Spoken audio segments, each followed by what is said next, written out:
Gayunpaman, mapapansin na galit si Rhaegar kay Ranma, habang hindi naman makapaniwala si Ranma na nagpunta rin pala talaga si Rhaegar sa Joseon-kyo. Mas lalong nanggalaiti si Rhaegar sa galit habang sinasabi na sinundan niya si Ranma, at araw-araw niya noong nilalakad ang sobrang lawak na lupain ng China, hanggang sa isang araw ay may isang weird na babae na nagtulak umano sa kanya sa bangin at nahulog siya sa lawa. Doon nagsimulang magbago ang kanyang anyo bilang isang baboy, at ang masaklap pa ay hinuli siya noon ng isang panda at dinala sa isang restaurant para ipaluto. Pero nang ilagay na siya ng chef sa kumukulong tubig ay doon na nagbalik ang kanyang tunay na anyo. Hanggang ngayon ay hindi pa rin makalimutan ni Rhaegar ang nangyari at ang lahat ng iyon ay isinisisi nito kay Ranma, dahil sa hindi niyon pagsipot sa kanilang laban. Sinubukang maghiganti ni Rhaegar pero bago pa man nito iyon magawa ay agad na pinihit ni Ranma ang gripo na siyang dahilan para bumalik si Rhaegar sa pagiging baboy. Gayunpaman, kahit anyong baboy na si Rhaegar ay nag-away pa rin ang dalawa kaya naman isinama na ni Akane ang baboy sa kanyang kwarto para matulog na. Dahil walang kaalam-alam si Akane na ang baboy na yun ay si Rhaegar ay itinabi pa nito iyon sa pagtulog. Pagsapit ng madaling araw na ay palihim na pumunta si Ranma sa kwarto ng dalaga dala ang takore na may lamang mainit na tubig. Pagbukas niya ng bintana ay nagising si Rhaegar, subalit nang kunin niya na ito ay bigla siya nitong kinagat dahilan para mapilitan siyang ihagis ito sa pader. Dahil ayaw sumama ni Rhaegar ay napilitan si Ranma na hulihin na lang ito, hanggang sa bigla siyang natakid sa dumbbell ni Akane dahilan para mapadapa siya sa natutulog na dalaga. Laking gulat naman ni Akane nang magising at makitang nakayakap sa kanya si Ranma kaya naman napabangon agad siya at sinampal ito, at saka pinagpapalo ng animoy espada sa ulo sabay hagis palabas sanhi ng matinding galit. Kinabukasan, inisip ni Nakasemi at Nabiki na gustong maka-score ni Ranma kay Akane, kaya pinagsabihan nila ito na huwag madaliin ang mga bagay-bagay porke nakatakda itong ikasal sa bunso nilang kapatid. Dahil doon ay namula ang pisngi ni Ranma sa kahihiyan at mariing itinanggi ang paratang na isa siyang manyak. Pumasok na ang dalawa sa paaralan, pero patuloy na binabantayan ni Ranma ng palihim sina Akane at ang anyong baboy na si Rhaegar. Bago umattend ng klase ay iniwan muna ni Akane ang baboy sa isang bodega, pero lingid sa kaalaman nito na naroon sa loob si Ranma dala ang takore na may mainit na tubig. Nang makaalis si Akane ay agad na lumitaw si Ranma kaya mabilis na tumakbo si Rhaegar para makatakas, subalit napapasok ito sa isang palikuran na pambabae kaya nang buksan ni Ranma ang pinto ay nagsigawan ang mga iyon. Dahil doon ay agad na nagpalit ng anyo si Ranma bilang babae nang sa ganon ay maipagpatuloy niya ang paghabol kay Rhaegar. Gayunpaman, nakatakas muli si Rhaegar at sunod naman nitong napasok ang palikuran na para sa mga lalaki. Doon ay kinuha ng isang lalaki si Rhaegar at saka iniabot kay Ranma para makapagpasikat sa pag-aakalang totoong babae ang ating bida. Sa wakas ay naibalik na ni Ranma sa totoong anyo si Rhaegar at sa kanya ito tinanong kung bakit ayaw na nitong bumalik sa normal gayong ito naman ang nanghamon sa kanya ng laban. Tila nag-e-enjoy na rin umano ito sa mga yakap at sa pangalang ibinigay ni Akane, kaya naman sumagot si Rhaegar at sinabing hindi siya naiintindihan ni Ranma dahil hindi naman nito alam ang sakit at kahihiyan na nasaksihan niya noon. Dagdag pa ni Rhaegar na ngayon lang din siya nakaramdam ng totoong nagmamahal sa kanya bagay na ikinagulat ni Ranma at sinabing nahihibang lang ito dahil malabo umano itong mahalin ni Akane, kaya napagtanto ni Rhaegar na may gusto rin si Ranma kay Akane dahil nagseselos ito. Habang nagdidiskusyon ang dalawa ay biglang dumating si Akane at sinipa si Ranma dahil ilang beses na umano nitong nasabi na tigilan na si Pai. Kasabay niyon ay sinamantala naman ni Rhaegar ang pagkakataon na magbagong anyo sa pamamagitan ng pagbubukas ng sprinkler bagay na ikinagulat ni Ranma kaya wala na itong iba pang nagawa.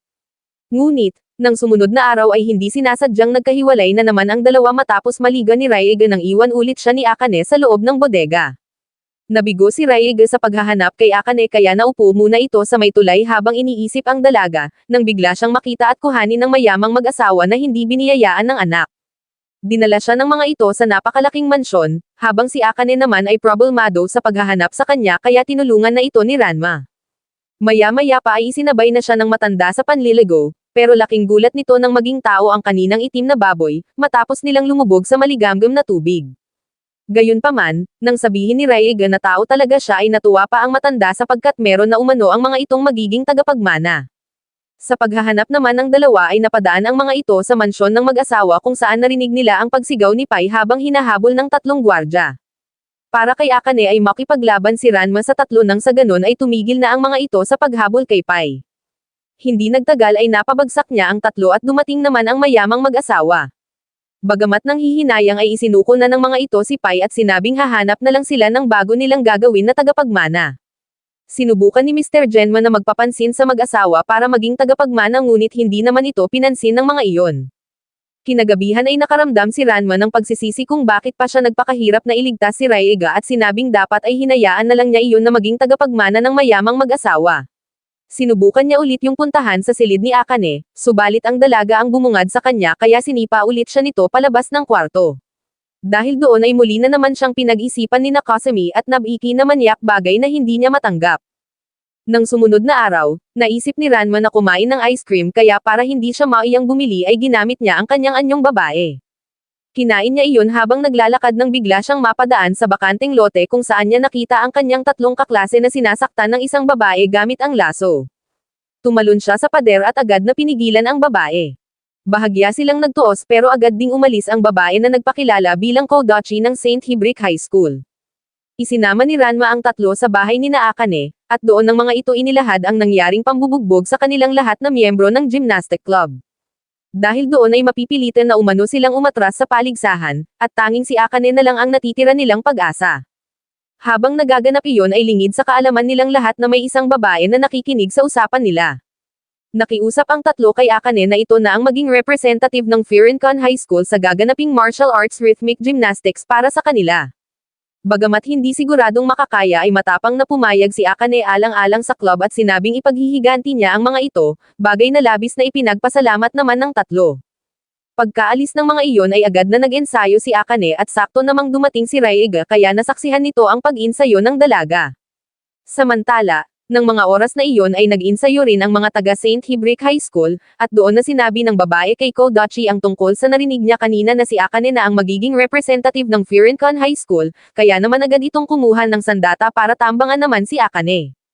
Sa dojo, makikita na nahihirapan si Akane sa pag-insayo kaya naman hindi na nakatiis si Raega at pumunta na ito sa banyo para lumubog sa mainit na tubig kahit pa naroon si Mr. Tendo. Pagkabalik ay agad na inalok ni Raega si Akane na tuturuan niya sabay pakitang gilas gamit ang laso kaya humanga ang dalaga. Maya-maya pa ay natapos na ang kanilang training, at dahil first time palang iyong nagawa ni Akane ay halos maghabol ito sa hininga sa sobrang pagod. Habang naliligo ay naisip ni Akane na isang linggo na lang bago ang martial arts tournament, pero hindi pa rin siya bihasa kaya medyo nagsisi siya at sinabing sana ay hindi na lang siya nagboluntaryo. Pagkatapos maligo ay nahiga na si Akane sa kanyang kama, pero laking gulat niya nang makita si Kodachi na nasa kanyang kisame. Agad siyang inatake nito gamit ang malaking martilyong gawa sa kahoy. Doon napagtanto ni Akane na si Kodachi ang nangambang sa mga kaklase nila bagay na hindi naman nito itinanggi. Iginapos ni Kodachi si Akane gamit ang laso, pero nang nakaakma na niya itong paluan ng martilyo ay bigla siyang naipit sa likod ng pinto matapos iyong itulak ni Ranma ng malakas dahil sa paghabol niyon kay Raega. Unti-unting lamubay ang laso sa katawan ni Akane, kaya nang aatakihin na ito ni Kodachi ay nagawa nitong makadepensa. Dahil doon ay umalis na si Kodachi at sinabing babalikan niya si Akane bago ang gaganaping tournament. Habang tumatakbo sa bubong ng bahay ay nakasalubong ni Kodachi ang dalawang kanina pang naghahabulan na sina Ranma at Raega. Naramdaman ni Ranma na may tinamaan ang dala niyang takore, at paglingon niya ay nakita niya na nahuhulog na si Kodachi. Agad siyang bumalik para iligtas ang dalaga, pero nang magpapalim na siya rito ay pinigilan siya nito para itanong ang kanyang pangalan sabay abot ng mga kulay itim na rosas. Ngunit isa lang pala iyong patibong upang iparalisa ni Kodachi ang katawan ni Ranma. Nagkagusto kasi ito sa ating bida at balak nitong halikan si Ranma, pero nang gagawin na yun ni Kodachi ay bigla itong sinipa ni Akane dahil maingay umano ang mga ito sa bubong. Dahil doon ay umalis na si Kodachi at sinabing saka na lang ulit sila magkita ni Ranma. Ngunit, dahil paralisado pa rin ang katawan ni Ranma ay doon na ito nagpalipos ng gabi sa bubong.